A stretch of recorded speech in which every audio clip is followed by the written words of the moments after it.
While people are introducing themselves, I will also introduce myself. My name is Jacqueline Friedman. I use she, her pronouns. I am zooming at you from the Boston area, and I am the founder and executive director of Educate Us. Educate Us is a 501(c)(4) advocacy organization working to build movement power for sex education across the country. And we do this in a number of ways. We have these monthly Zooms called No Means No at the KNOW, of things that folks who advocate for sex ed is useful for us to know to be more effective at our advocacy work. We endorse and support candidates for school board. You'll be hearing from a couple of those a little bit later on. We support folks who are organizing their own communities in a variety of ways, as well as have advocacy tools for individuals who want to be better advocates.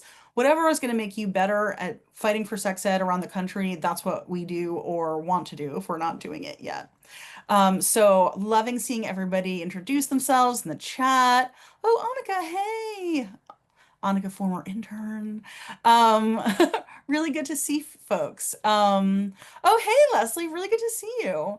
Okay, so we're gonna do something slightly different than the norm tonight. We don't just have one featured speaker. Candace and I, Candace Hardnett, who I'll introduce in a minute, who's our lead organizer, are just gonna walk you through talking about what we've learned both from the recent election results and also the year as a whole that's gonna help us get ready for 2026. We're gonna take a deep breath together and learn. And in order to do that, I'm actually going to share a little Mentimeter question.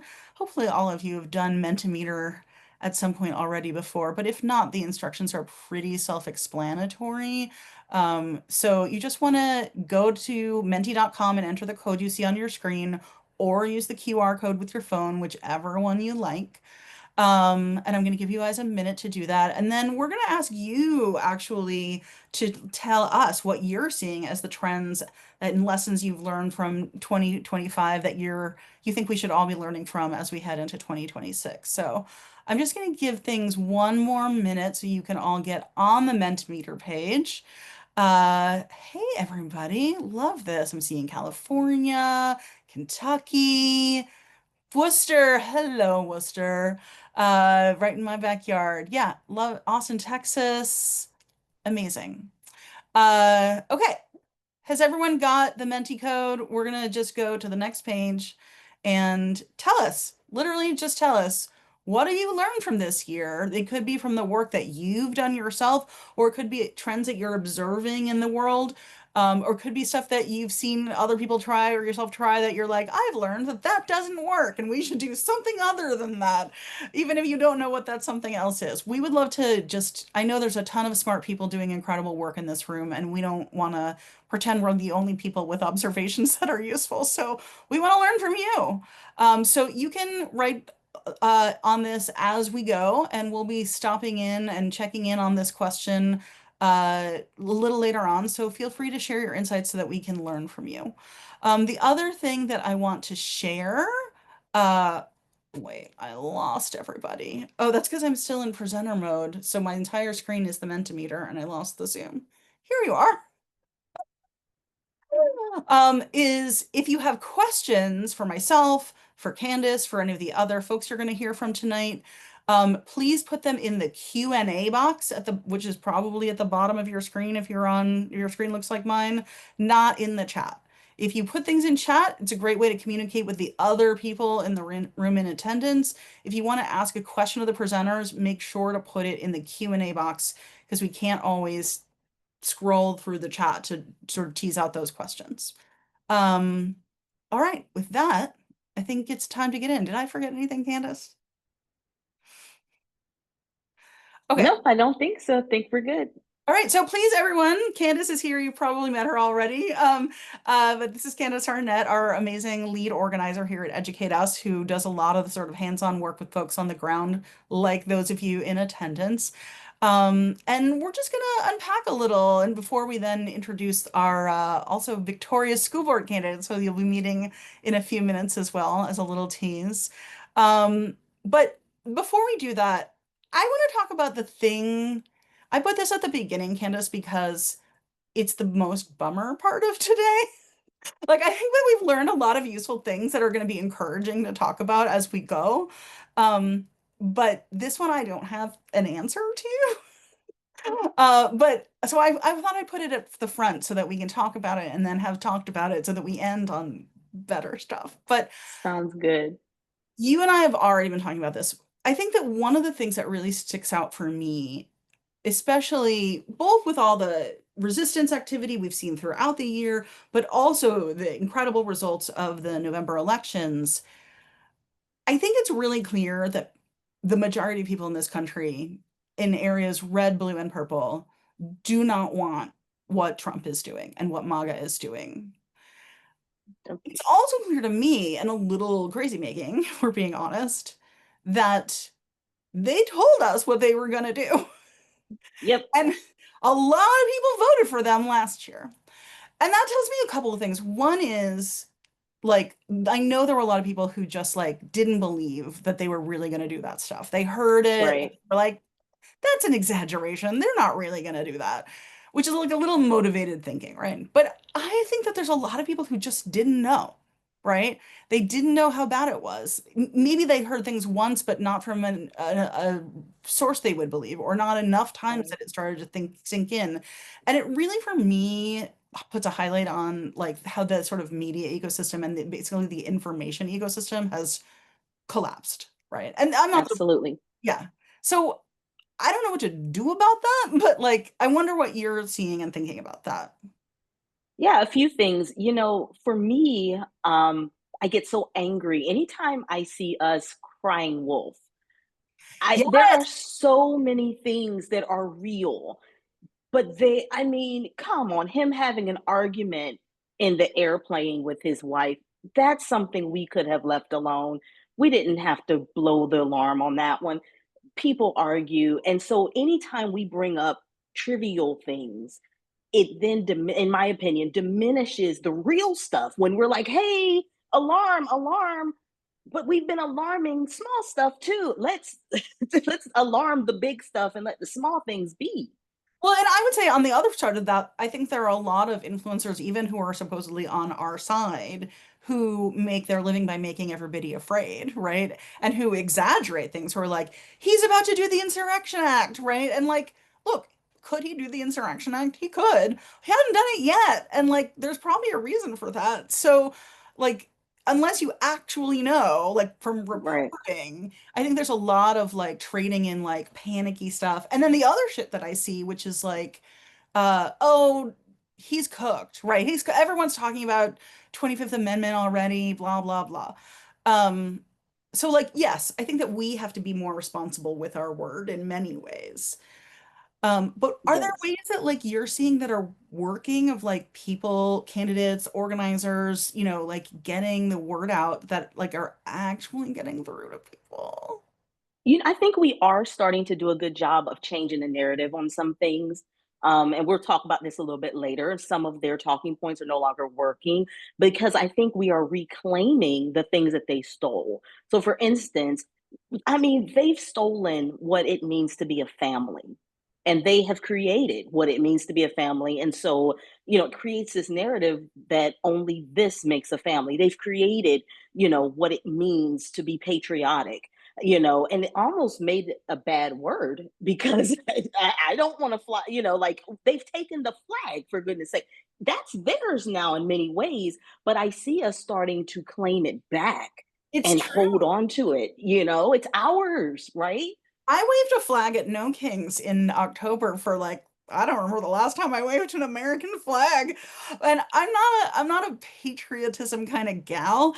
But I honestly thought it was good messaging, right? Like because they Hmm. were trying to pre-butt the No Kings rally by saying it was like we hate America. And so having them be covered with American flags, I thought was really smart. Like you couldn't Absolutely. publish a picture of those rallies without publishing people waving American flags. Right. Because we do love the country. And in fact, more so than anyone that's trying to tear it apart. We love it enough to criticize it, want it to be better, and to actively work towards making it better. I think part of it is having those hard conversations. We talked about already started talking about relationships. Right. having those conversations with the people that we know and love that trust us that we can have conversation with.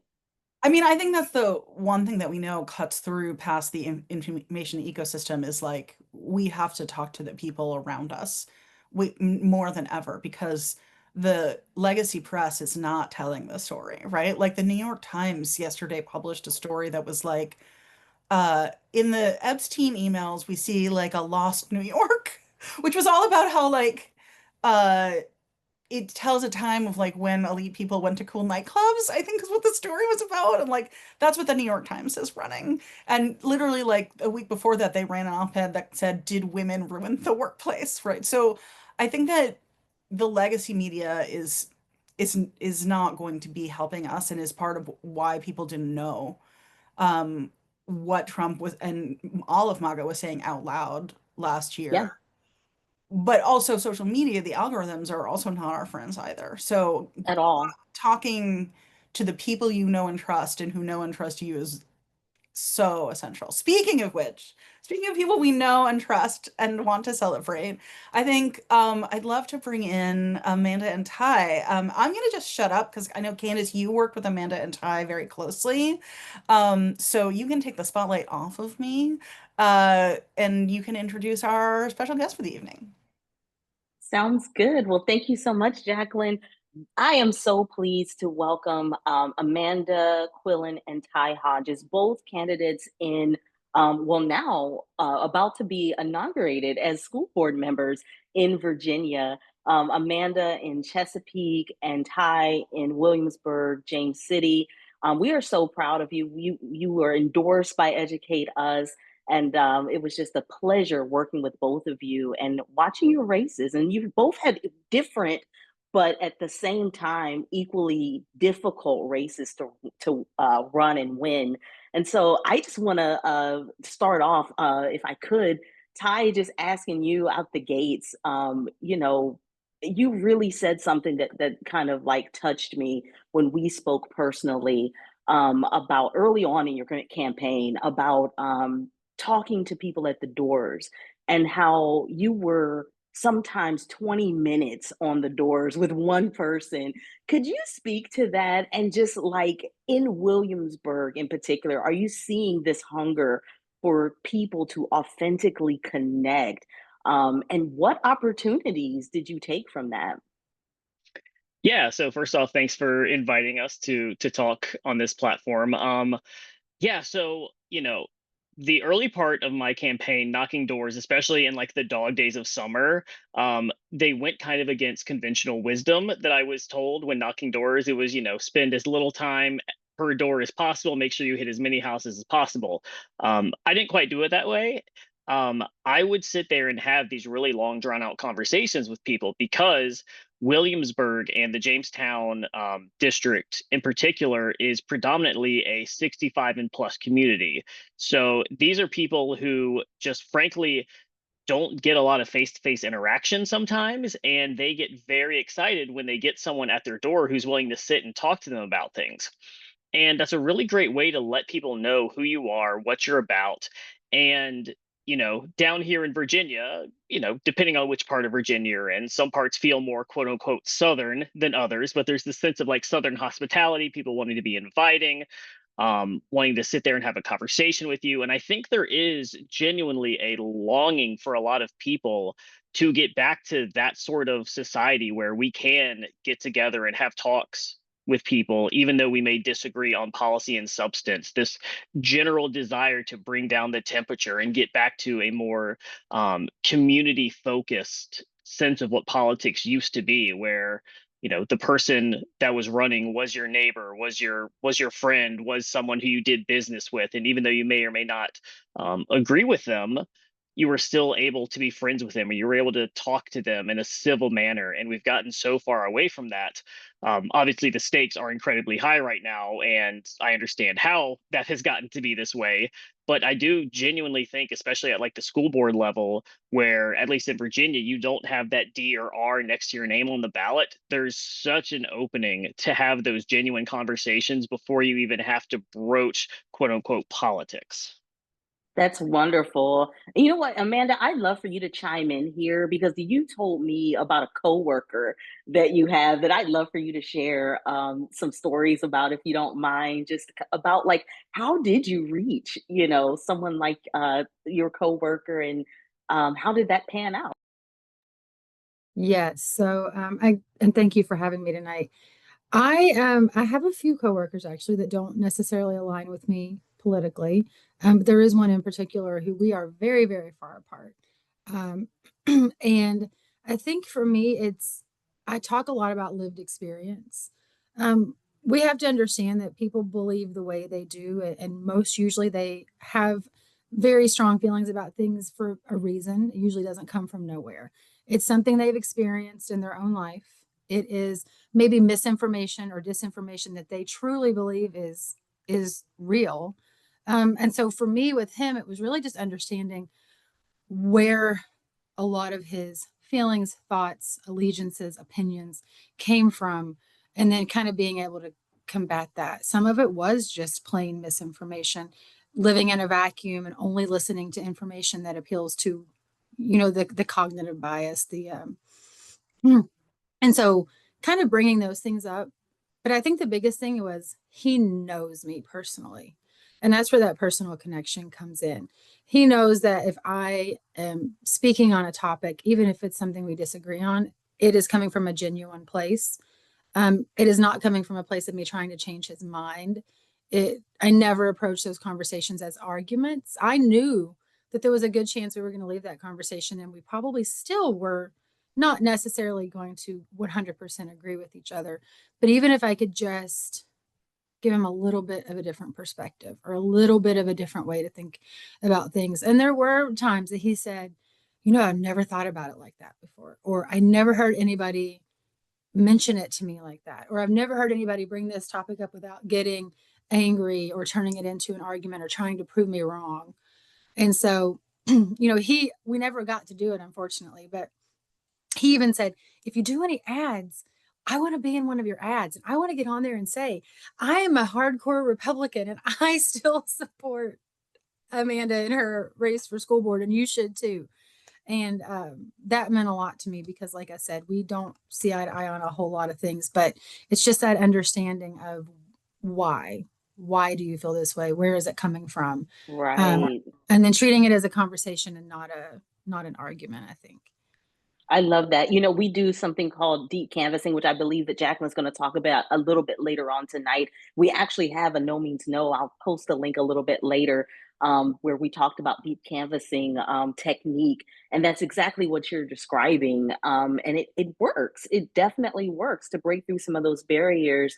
Ty, I want to kick it back over to you because you kind of, and Amanda spoke about how to talk to people about certain things. And Ty, you told me just a few days ago about connecting to voters, and like breaking things down. Like, for instance, terms like collective, or ideas, complex ideas like collective bargaining, for instance. And you were able to connect and possibly even win their vote. Could you share like how that all went down? Yeah, so for me, I've always been pro worker, pro labor, and just genuinely interested in collective bargaining. And so when I started the campaign, I had no idea that collective bargaining for our local teachers was such a big deal. And then one of the first things someone asked me about was, "Oh, how do you feel about collective bargaining for teachers?" And I was just like, "Yeah, I'm for it." And that ended up being a huge part of the campaign. And one of the things I was told early on is to be wary of that because from people who had been in Williamsburg for a while, that, ooh, I don't know if Williamsburg is a union town. I don't know if people are going to be able to get on board with that messaging. And then I went to a rally. And when I was at that rally, I had a teacher come up to me, a current teacher in our school system, and she was very emotional. She had tears in her eyes. And I started talking to her. And she said to me, in the year 2025, as a teacher, I'm expected to go to work each day and be prepared to take a bullet for each and every one of my children. And that's something that I am prepared to do because I love teaching. I love my children. I love this profession. But if that day ever comes and something happens to me, my family is not going to be taken care of. They're not going to be provided for because we don't make that much money. Our benefits are not that great. And so hearing that and seeing that passion in her eyes, that was a story that stuck with me um, for the duration of the campaign. And it was something that I used and I told as often as I could because the reaction was always so powerful. You can see that people had never processed it that way before. And taking that story and then finishing with the caveat of, I dare anyone to look me in the eyes and tell me that that teacher doesn't deserve to have her voice heard. Because that's what our teachers have been asking for years. They just want a seat at the table, to have their voices heard, to be part of the conversation. And that juxtaposition, I think, was so powerful. I used that exact same um, story during a candidates forum in front of a pretty packed auditorium, and you could hear a pin drop in that place afterwards. It just, these are the types of stories, these are the types of real life experiences that our teachers are going through each and every day. And things like school shooting and school violence and budgets tend to get so politicized that when we pull all of that away and we get down to the core morality of it, people just want to be heard. They want to feel Absolutely. seen, they want to feel heard, they want to feel validated. That's no different than anyone else. And so stripping away these jargony terms like collective bargaining, and switching it to something more neutral, like having their voices heard, being heard, listening, getting a seat at the table. That I think went a long way because I didn't shy away from that issue and I won. So it clearly didn't hurt me that Absolutely. bad. It didn't hurt you so bad. I love that. Thank you. And Amanda, I know that we talked a bit about the fact that you can't just be bashing the other side and that's your political message.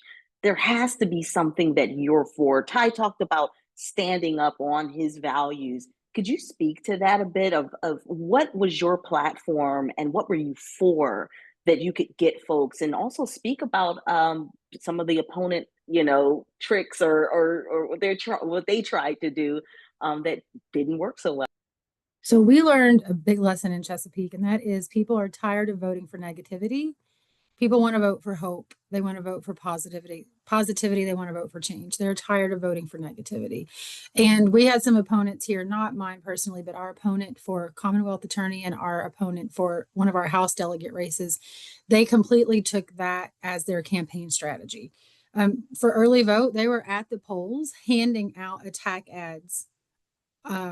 Instead of handing out information on what they wanted to do, their priorities, their platform, what they plan to do, why you should elect them, they had actually spent their money printing just falsehoods about the opponents, and that's what they were handing out more than they were handing out their own literature. They both lost their races, and so people want to know what you're going to do. We're seeing negativity everywhere. You guys spoke to it earlier. The media, social media, the algorithms are always, that's why it's called doom scrolling. It's called doom scrolling for a reason. And people want some positivity. What are you going to do differently? Our Commonwealth's attorney candidates had a debate. The Republican and Democratically endorsed candidates had a public debate. And after, I said to the Democratically endorsed candidate, I said, he spent more time talking about you than he did himself. Every opportunity that he had to talk about how he wanted to change the city, he wanted to make the city safer, what his strategies would be, he took that time to speak negatively about you, and he missed all of those opportunities to talk about what he wanted to do. And Democrats won huge in Chesapeake this year, which does not happen here. Love And it. I think that's a huge part of why we were focusing on change and they were just focusing on negativity. Yep. And so for the first time in 20 years now, I believe you said you have a 2-7, still in the minority, but hey, there's elections coming up. In fact, you'll be running again next year to maintain your seat, and there's other seats open. So all eyes on Chesapeake next year as well. So Thank you. Listen, we're almost done. So I just want to ask this to both of you. Listen, we're learning that campaigning, advocacy, all the things needs to be fun. We can't, we have to incorporate fun. How did you all incorporate fun into your campaign? Ty, I'll start with you and then Amanda. Well, just from the jump, I'm a deeply unserious person. I much prefer to be silly than serious, so that kind of makes it easy.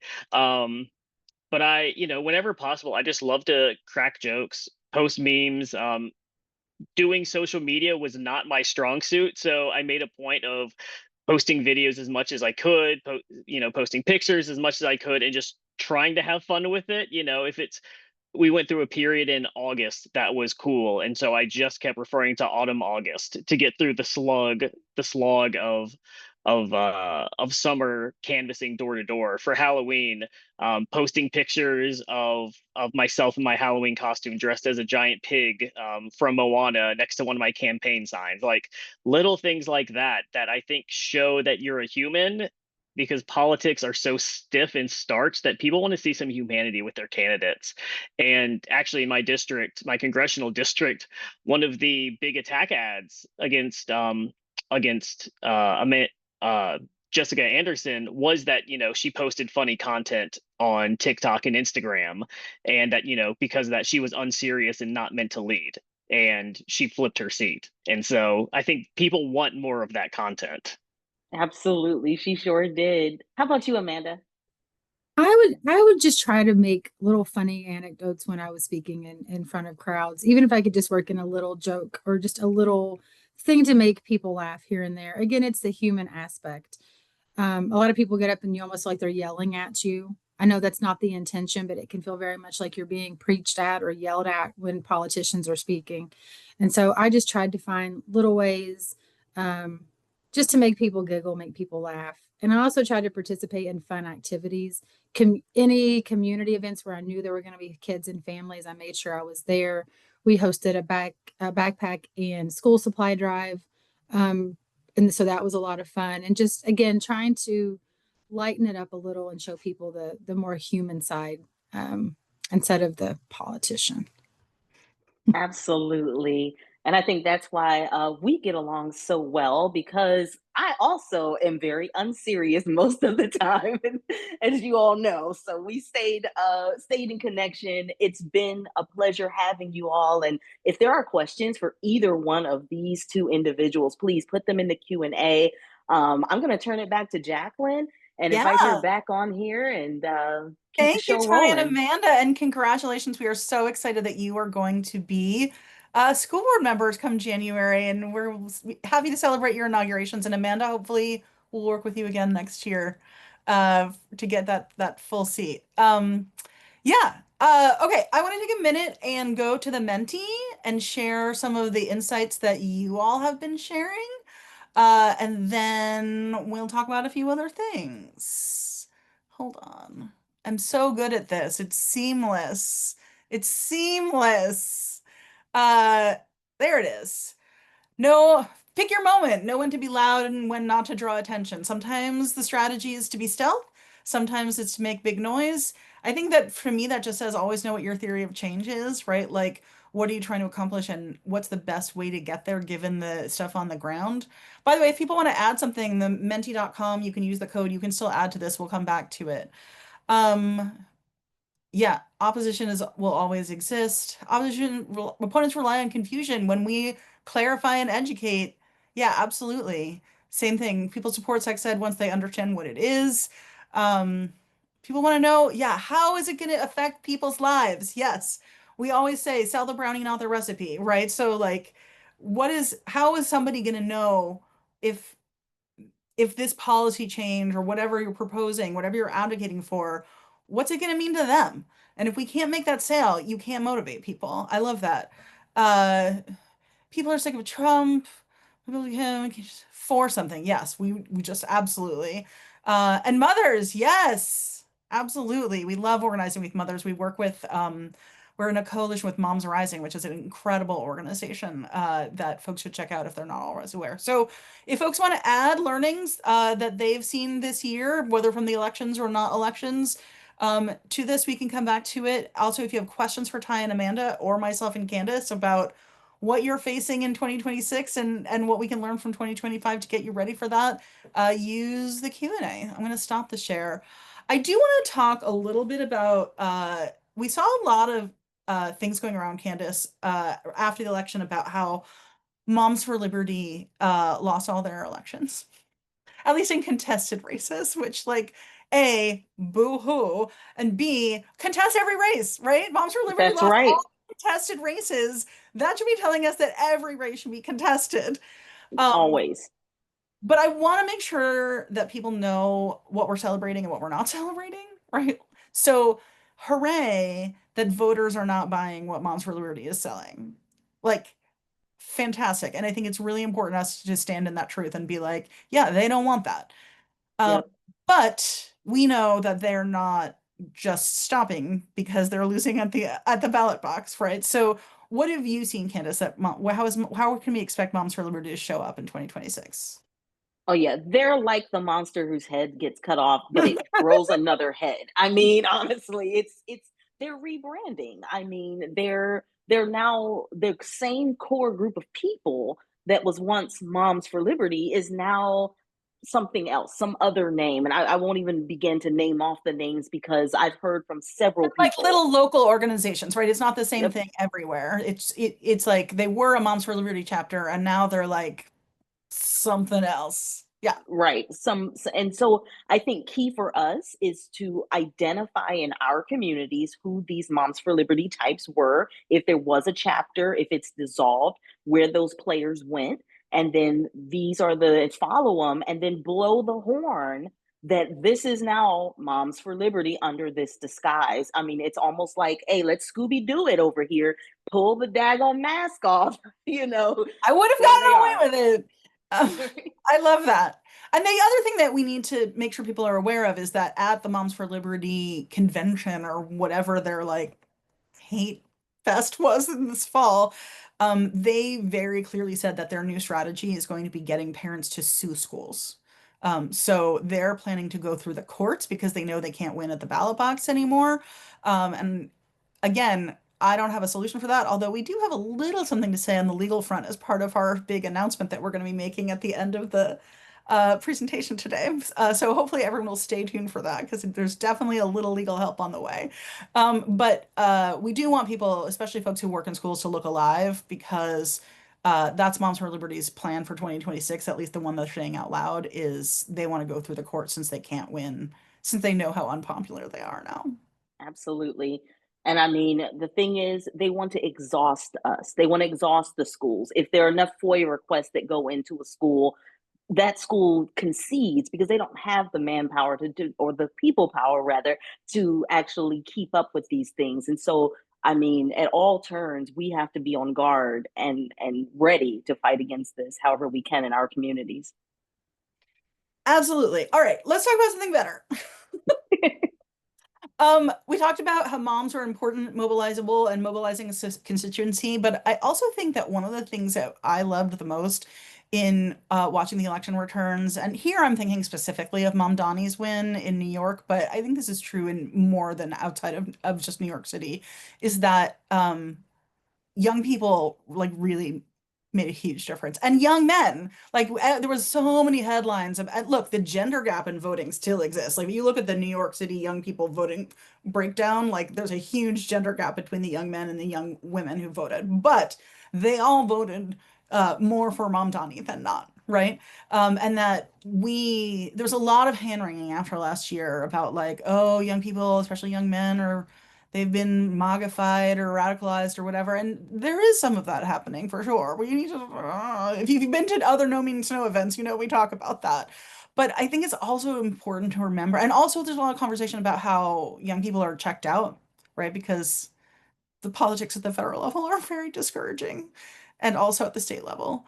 But I think that that campaign proves that if you are selling something that young people actually want, they'll show up. And in order to do that, to talk about that, I actually asked a former member of our youth advisory board here, who's now on our EducateUS board of directors, and actually has a new role we'll be announcing a little later in the show. I guess we're having a show. Sydney Turner. So, hi, Sydney. Hello, hello everyone. Your hair is looking great today. Thank you very much. So is yours. We're always talking about that whenever I see Jacqueline. Yes, we're always talking about how much we love our hair. Um, Sydney, what have you learned this year watching young people get mobilized or not get mobilized? Yeah, that's a great question. So, to kind of introduce how I can speak about this. So, like I said, like Jacqueline said, I was a former member of the Educate Us Youth Advisory Board. My background is largely in college level organizing. I just graduated from the University of Illinois in the spring. And one of my major accomplishments that happened this year was that while I was on the executive board of Planned Parenthood Generation Action at my school, I co-authored a referendum to get medication abortion on campus, and that later transitioned into House Bill 3709 in Illinois, which was recently signed into law by Governor Pritzker in August, mandating that all colleges and all public colleges and universities in Illinois have to provide medication abortion pills effective immediately this year. And one thing that was interesting to me that kind of answers this question about what I saw working and not working when it comes to mobilizing young people in policy related work and otherwise, just general getting us to organize for a more progressive future, is something that I noticed when I was at the press conference, when I was at the bill signing, is that the way a lot of elected officials talked about the college level organizing that happened to get this bill in place was very much, oh, we love those young people. They did so good. Look at them creating us as the out group. And I see that happening a lot when it comes to organizing, especially now that we're gaining like more accessibility to kind of integrating many different age groups through social media and other things like that. And the way I saw things not working in many ways has been that continued separation and tokenization of young people and organizing, creating us as the outgroup, because that's what that elected official was saying is we as the older adults, we as the people who are advanced in our careers, we love those young people because they handed us this victory.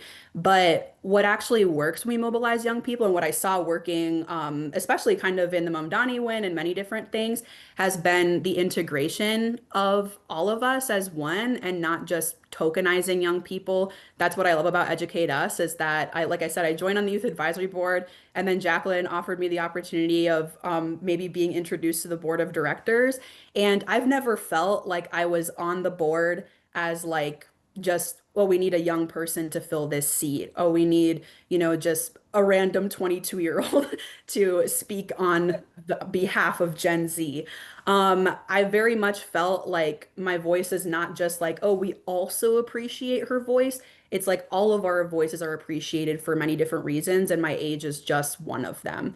And so that's what I kind of saw not working this year is that continued because the reality is that a lot of elected officials, a lot of people who are leading the change, we know this as people who are interested in sex ed, who are leading the change for things that are affecting young people the most are in fact much older than us and are in fact not listening to young people. And so the main way that I see it continuing to work better in the future is instead of just saying, oh, we need, young voices at the table, or how can we reach Gen Z? How can we expand our reach by, going into young people? Maybe we should access like social media more. It's maybe just like ask young people, maybe just have them a part of the movements you're doing. It's not that hard in my mind to just like have us as integrated into what's happening and have us actually have positions where we can lead change and not just be kind of a consultant to it. Um, so yeah, that's kind of what I saw working was that continuing to expand that, but also not working because like I said, the a lot of things have stayed the same Sure. anyways. It's it's working some places where they're trying. Um, yeah. And I think also like I'll talk about the elephant in the room also like I know Mom Donnie's not like young anymore, but also it helps like if your leaders are not a gerontocracy, Yeah. right? Like right, like the last weekend of his campaign, he was like at the clubs at 2 a.m. campaigning, right? Like, which was I thought fucking brilliant. And I'm way too old to do something like that. I recently told somebody I was like too old to go to the club, and they were like, "Don't say that about yourself." And I was like, "No, I think you're misunderstanding me. I must go to bed early, otherwise I will have a narcoleptic fit in the middle of the dance floor. Like I'm just too old to be awake that late." Um, but uh but that energy I think really matters too. Like what if we had people who had enough energy to fight for us? Uh sorry, go ahead. Oh yeah, and I was also just gonna say it's like about energy, it's about perspective, but also just like we've like probably been saying, in many different no means no events and otherwise, is that it's so important to have when you're talking about an issue such as sex ed or other things as well, like since I came from more like repro for college, obviously you want to have people who have direct experience with that demographic of what you're trying to serve. And I find it just so funny that a lot of elected officials continue to do the same thing where they're like, we want to serve young people. Let's do it based on how we think they experience this, rather than actually having people who understand the landscape of it for young people. And then they don't even have to try, they just know because that's what their experience is. So yeah, I did see that like working in many ways this year, but like we said, it Yeah. continues to be expanding. And I think that people have to understand like it's an actual benefit, right? Like we started the youth advisory board as a feeder to get young people into leadership at Educate Us. And the Youth Advisory Board has done incredible, like some of our most favorite projects were created by the Youth Advisory Board. We just had an incredible launch a couple months ago from a Youth Advisory Board who developed a program for us that I'm incredibly proud for of getting high school students to host student-led forums with school board candidates. Um, and like you and Shreya, who are the current sort of younger members of the board of directors, like were super critical at our last board meeting, thinking through some stuff that we're not going to talk about in the public right now. Like it's not just about the symbolism. Like it only works when it's not about the symbolism, but about like realizing that it's actually an advantage. Well, thank you. I'm gonna call you back in just a few minutes, as you know, when we have our big announcement. But if people have questions for Sydney, Amanda, Ty, me, Candace, what are you seeing? What are you worried about for 2026? What can we strategize about together? Now is the time to put them in the Q&A. Candace, bring yourself back onto the pin. Come back, Candace. I'm here. I want to talk about one more thing that at least one more thing. I mean, I could talk indefinitely, but one thing that I know you and I both really want to talk about. So, which is, I just want to take a minute to celebrate the fact that trans hate politics failed spectacularly this year. Just Loved it. absolutely fucking collapsed. So, do you want to talk about that before I talk about that? I mean, people are tired. You can only tell a lie, but for so long before it starts to collapse and starts to disintegrate. And I think that's exactly what we see happening with a lot of the rhetoric that they have. They'll make an issue, a huge thing, get everybody all scared, and then nothing happens. And literally, we start to see, okay, this person isn't scary. Like, this scary person that I was supposed to be afraid of actually is pretty cool. Like, it failed, and now they'll have to find something else. We don't know what it'll be, but the trans argument, that's not working right now. Yeah, it really collapsed across the country.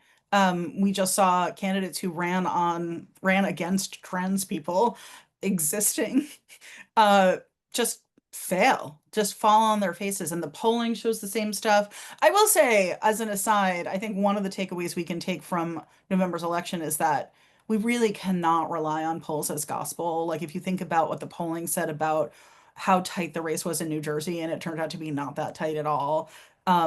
I think that we can pay attention to polling in terms of directionality, right? Like who's gaining momentum and who's losing momentum, or what positions are gaining momentum and what opinions are losing momentum.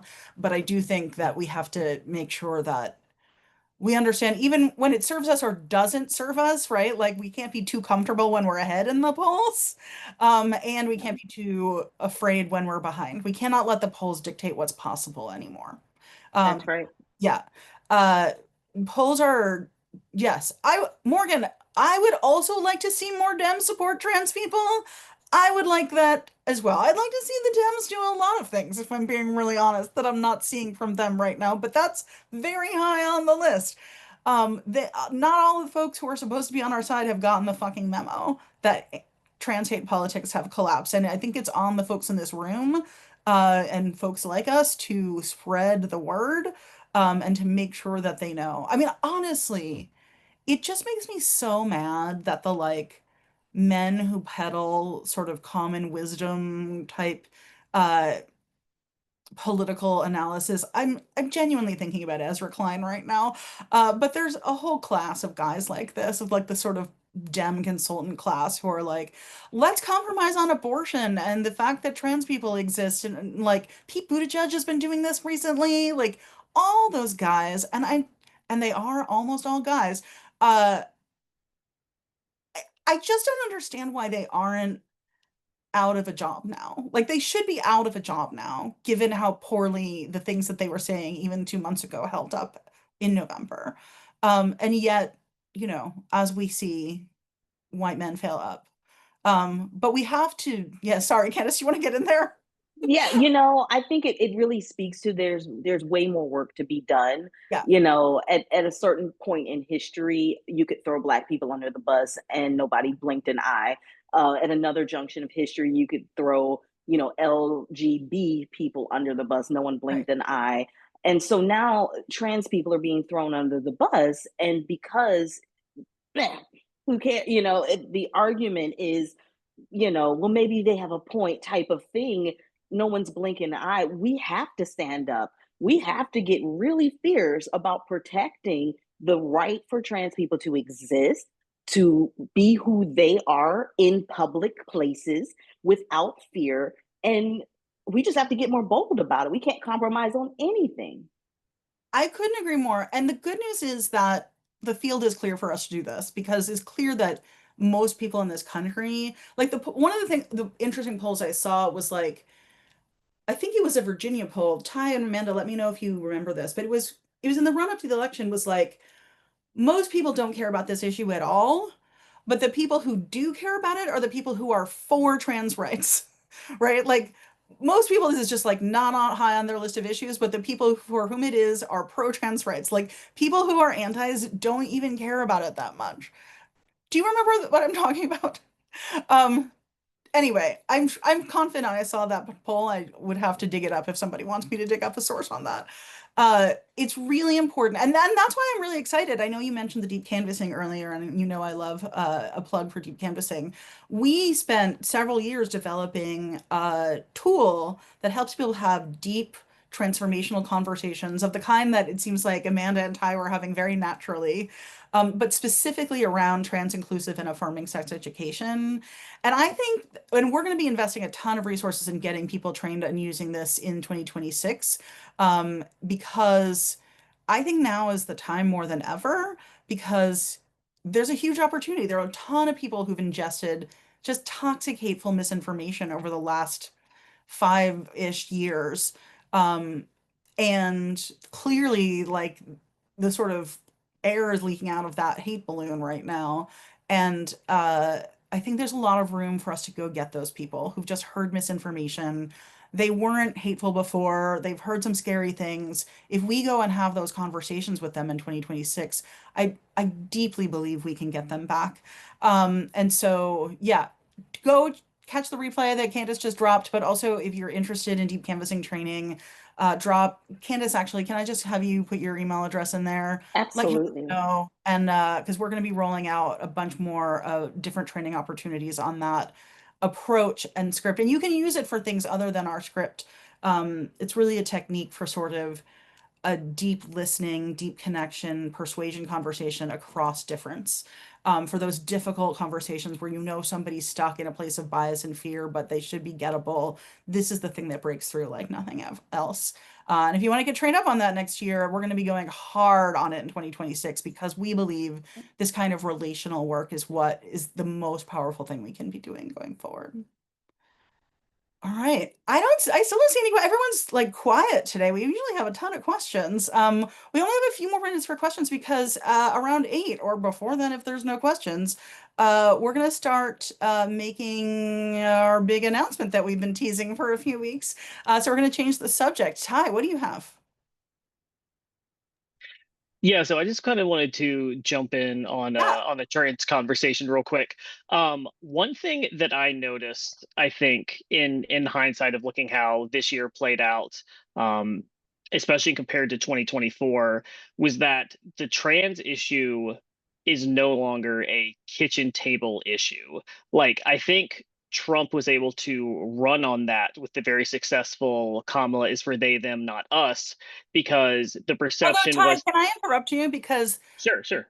the they them ads were not as effective as they're made out to be. Like they them the impact of the them ads have been very overhyped. When you look at the the voter file and the exit polling and all of that, it actually didn't make as much of an impact. It got a lot of air. But anyway, go Okay. ahead. Yes. Well, so in Virginia, the playbook was to run that Sure. same Yes. strategy back after seeing Trump won. And I think the idea was that um, for Trump, it was, we have a target of why things are bad right now. It's they, them. That's the reason there is this chaos that's being sown nationwide.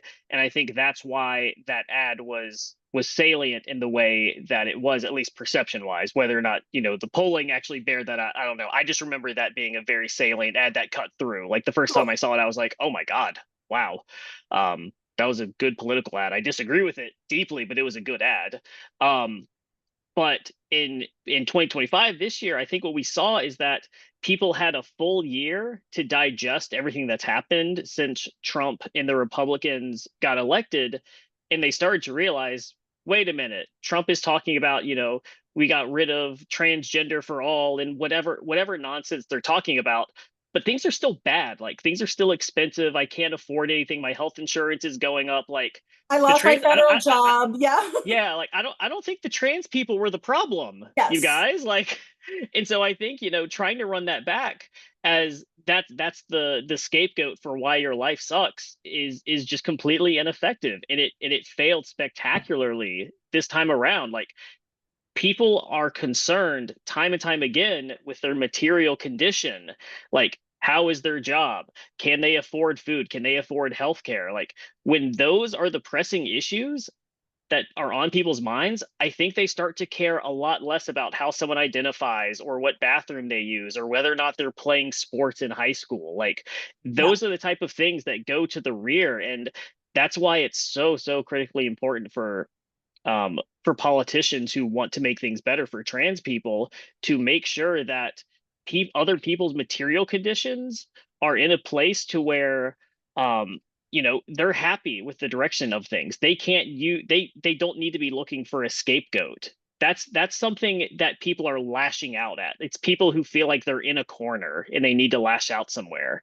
Yeah. And they didn't have that this year because the same boogeyman that they were told, the person who was talking about that boogeyman has been in office Yeah. and is claiming to have gotten rid of it, and things are still bad. So clearly that can't have been the issue.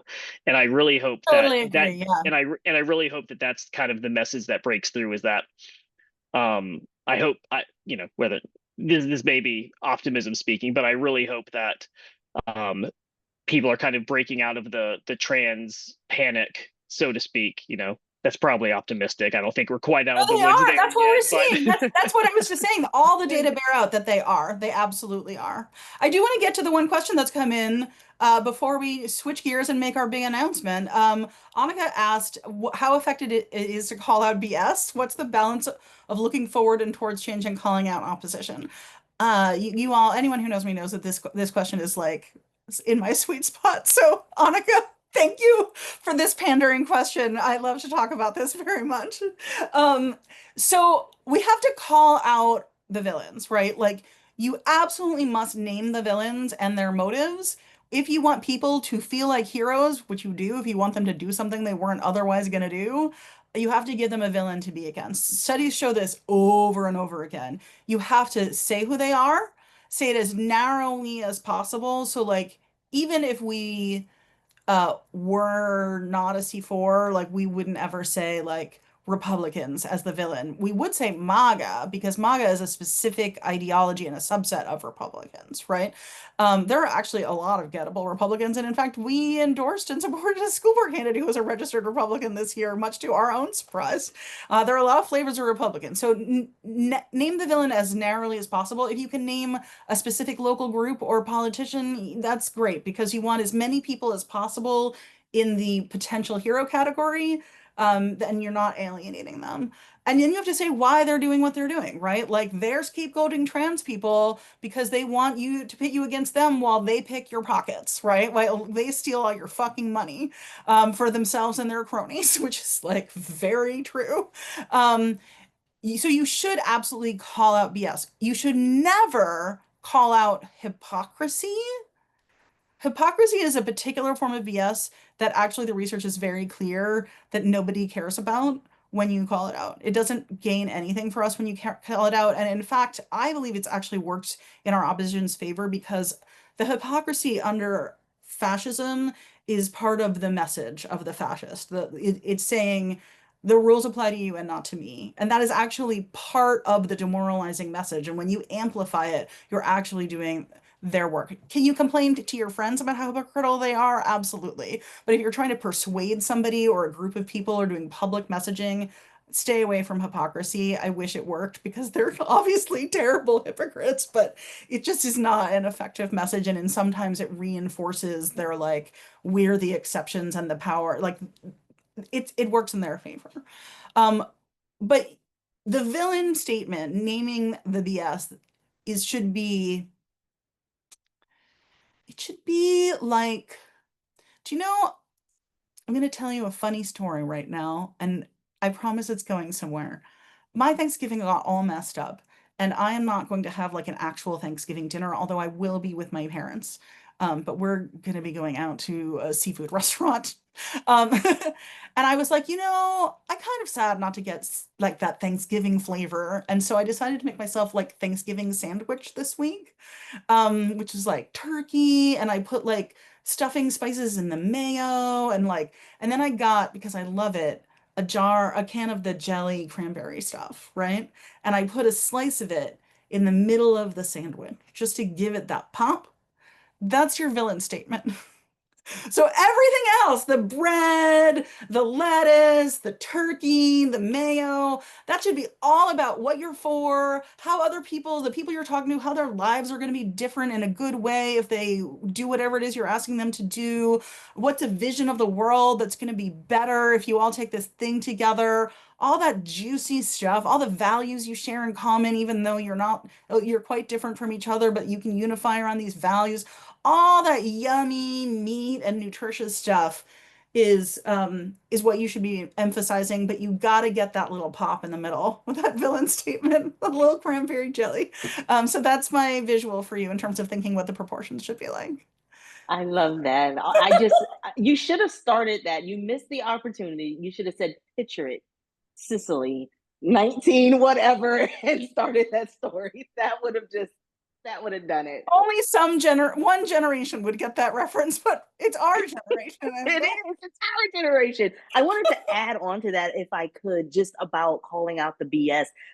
I'm very selective when it comes to when I call out the BS.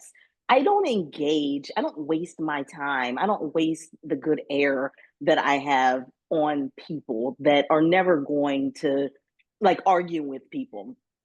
But unless I thought it through, for instance, we're on Facebook, let's say, and someone is saying something completely wrong, it's BS. I probably will engage because someone needs to see the truth. And so I will choose to engage here.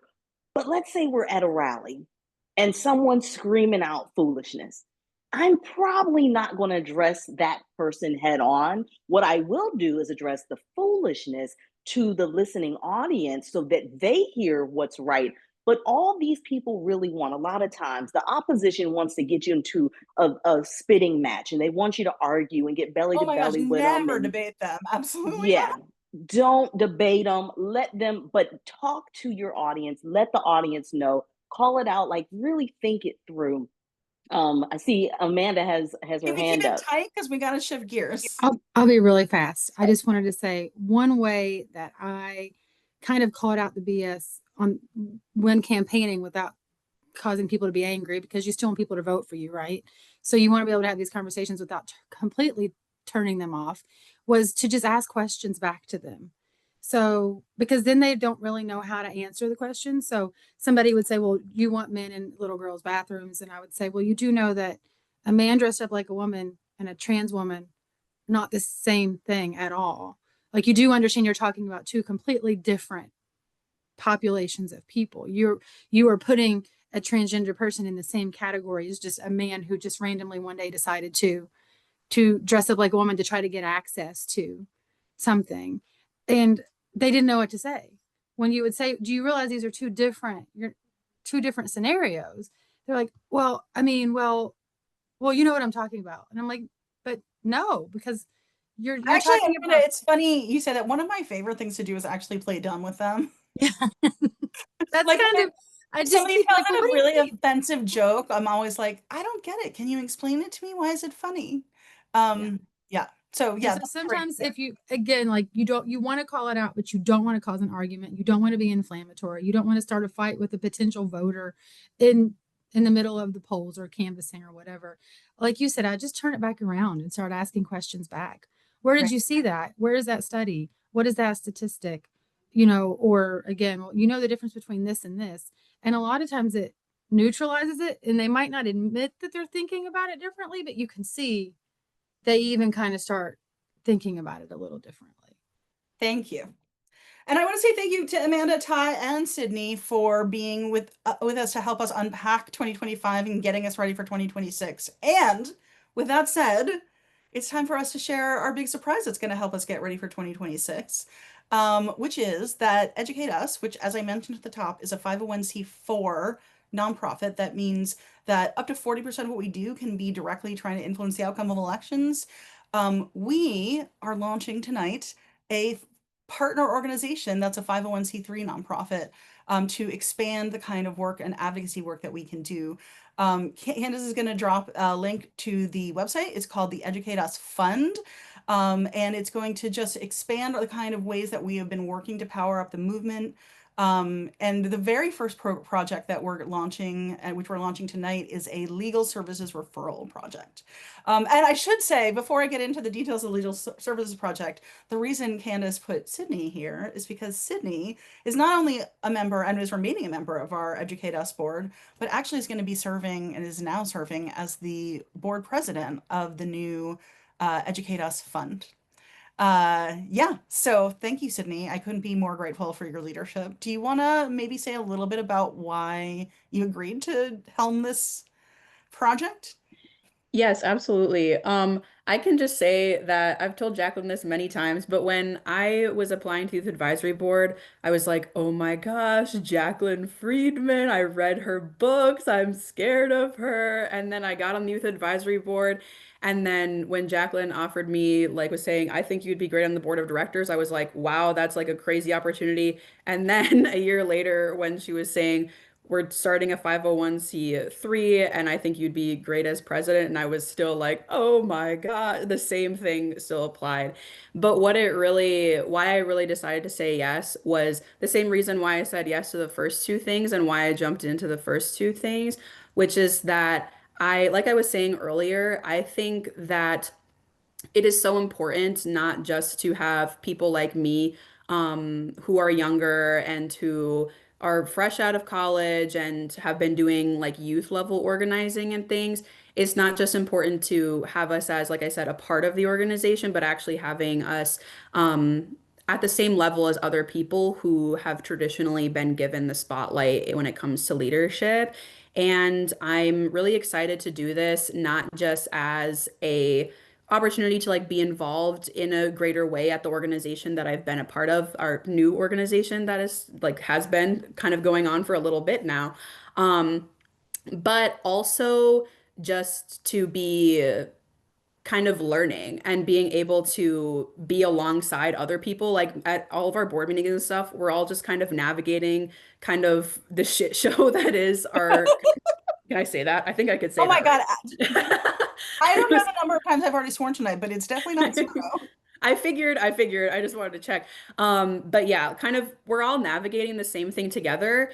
And that's why I'm excited to be a part of this because now I get to see both like the 501(c)(4) side as well as the 501(c)(3) and both navigate the challenges that we're all going through, but also be a part of an organization that's making actual, trying to actually do something about it beyond just crossing our T's and dotting our I's and saying we're doing something and we're making a difference. But are we actually though? Yes, like we're actually doing things that are making a difference. And I'm excited about the new opportunities that the 501(c)(3) will be doing that maybe our 501(c)(4) might not have had the opportunity to do or are better suited for this new organization. So yeah, I'm very excited. Well, I'm very excited to be in it with you. I'm going to spend a little time now explaining to folks about the very first offering of the Educate Us Fund, which is our legal resources service. Um, what we know is, and what you all have told us at previous No Means No events, is that a lot of you wish you could talk to a lawyer, especially like when a new executive order comes out, when you wish you could file a Freedom of Information request. We've had folks organize folks to go to a school board meeting and someone in their group was improperly arrested. There's a million, we've had people, substitute teachers who are not covered by the union contact us because they were fired for teaching sex education that the school asked them to teach. Just numerous over the years have heard so many requests from local organizing partners, folks on the ground who are just trying to make sex ed better in their community who just need legal help because we know the opposition is using as we were talking about Moms for Liberty, the opposition uses the courts and the law all the time. And so what we have done is asked a bunch of talented lawyers, experienced lawyers on a range of topics and expertise that are relevant to what we know you all may need, if they would offer you pro bono consults, which is just a free 1 hour consultation on the topic of your choice having to do with your sex ed teaching or advocacy. And tons of them said yes. And so, Candace, would you drop the legal resource request? So, you, as of now, anyone, if you need a lawyer to help you craft a better policy to advocate for at the school board level and make sure that it's compliant, but also as bold as it can be. Any number of whatever you can think of, if it would help you do better work for sex ed, we want you to have the legal support that you need. And we have a bunch of lawyers who are ready to do that. So all you would do is fill out a very brief form. We're not asking for a bunch of information in the form. The form is just to say, hey, I would like to talk to somebody. And then somebody, our legal resources coordinator, her name is Stephanie Davidson. She's an incredible lawyer herself. Will get in touch with you, learn more about your situation and what you're looking for, and make a match with the right lawyer for you. So please spread the word. We want the entire field to take advantage of this. We know we don't want the need for a lawyer to be holding you back from doing anything that you want to be doing for sex education. In addition, at the same time, we formed a partnership with the uh, oh, I'm gonna forget the name of it, but it's the reproductive law clinic at Boston University. The name of it is on our website. It's called something fancier than that. And they are writing explainers on different topics related to the law. That are just going to live on our website and we're going to add more over time. So if there's a topic that you want explained, that you feel like if a 1 or 2 page resource could like really help you get the gist of it, let us know. We're going to be developing those as we go. We have one right now on the Mahmoud v. Taylor ruling from last summer from the Supreme Court, which is about opt-in versus opt-out. One about free speech versus Paxton, which is about age gating online content. One on know your rights if you're organizing and going to public meetings. And then we also are linking to a thing that we didn't develop, but we thought was great, which is like a tool that helps you generate an effective records request. But I'm sure there's 100 topics in this room that we wish that there was a good explainer on, especially a specific explainer about how it applies to sex education.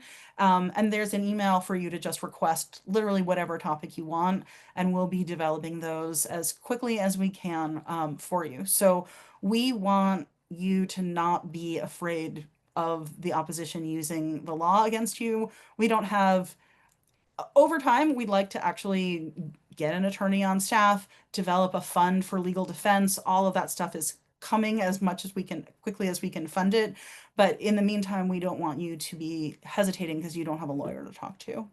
I'm wondering, before I also want to introduce you to some of the other members of the board of the Educate Us Fund who are here tonight.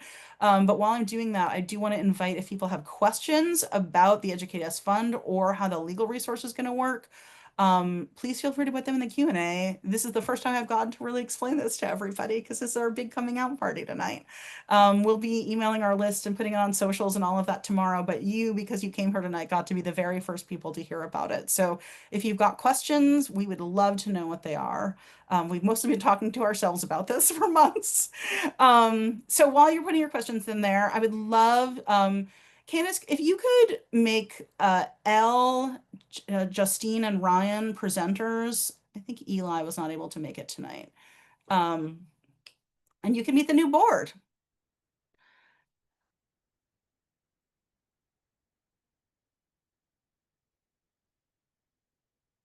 So I'm going to ask them each in turn just to introduce themselves. They're I missed the incredible. name. If you could give me, I got Elle, I got Justine. Oh, and Ryan.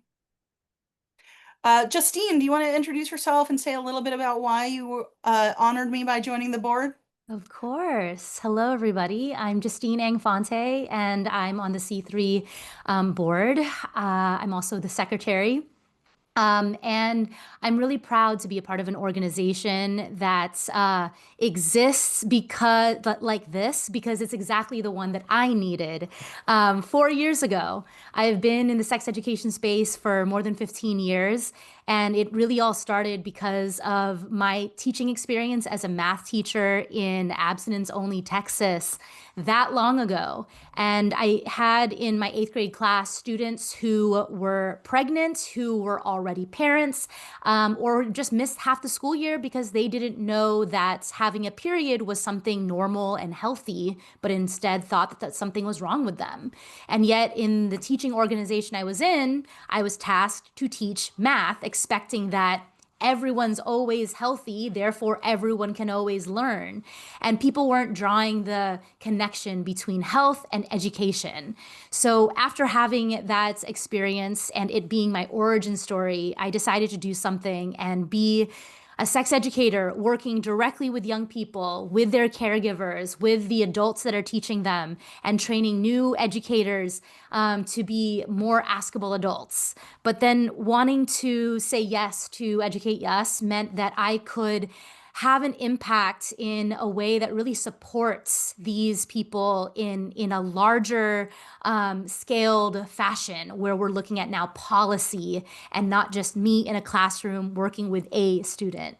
And I feel really honored to be able to work alongside all of these wonderful other advocates who want to provide support for educators like me who get canceled by their schools and communities and by global opposition who aren't in favor of sex education, to have legal support, to be able to know that they're in a community that is making them be reminded that they're not alone, that they can do this work, that they should, and here's why. So I said yes, and it was an easy yes, and especially to work with Jacqueline Friedman. And I'm so proud that we can finally come out today and celebrate all of that. Justine was one of the first board members we added and has been quiet for so long.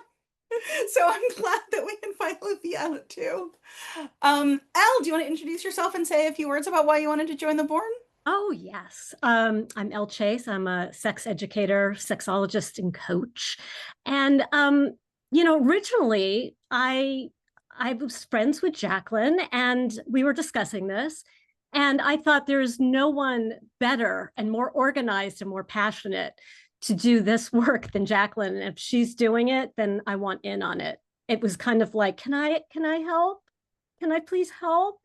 I just remember feeling like I have to do this. And as it grew, I had the nachas, as the Jews say, just feeling really, really proud. And I was hoping to be able to, help even more. And so when I got the opportunity to be on the board, I felt privileged to help build an organization that is really dedicated to supporting sex educators, teachers, and advocates. I started out answering random questions from Tumblr, and these people had no outlet. They had no idea who they were talking to, just some random person on Tumblr. And I caught the bug and became a sex educator. And I'm super excited to be part of an organization that's going to give resources to sex educators, especially a legal resource, and also, resources towards maybe becoming a sex educator or learning how to speak to your children or learning how to speak to your community about sex education and why universal sex education is so integral to a healthy society. So that's sort of my deal. And that is something that we hope will be coming soon, which is a program to recruit and train many more askable adults so that in communities where sex ed in the schools is failing young people, that there are other places or more other places for folks to turn.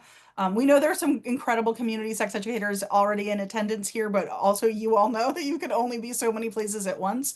And we want people to be everywhere with this information and with the skill, not just to know what the facts are, but to talk about it in a way that it's received. So Elle, I'm so honored, and you're honestly, both you and Justine are such incredible public communicators. I think that that's going to be such an asset to the organization as well, helping us figure out how to break through all of the morass right now in terms of communications. And then last but so not so far from least, Ryan, do you want to introduce yourself? Hello, everyone. I am Ryan Schambroy. I use he, him pronouns.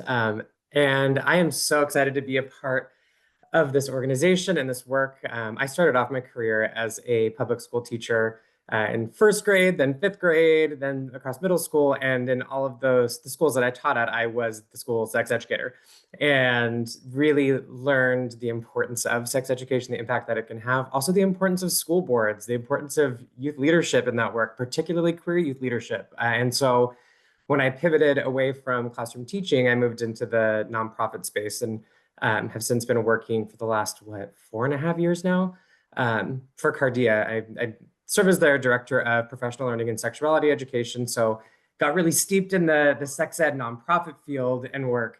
And all that to say, there's so much great work happening in that space, and there's so many gaps that need to be filled. And EducateUS, since its inception, has been one of these organizations that is filling such a needed gap in the field, particularly around movement building. I've been following Jacqueline for a while and EducateUS since its inception. And so when I had the opportunity to be a part of this work, it was a no-brainer. And yeah, I feel really, really honored to be amongst the group that's here today.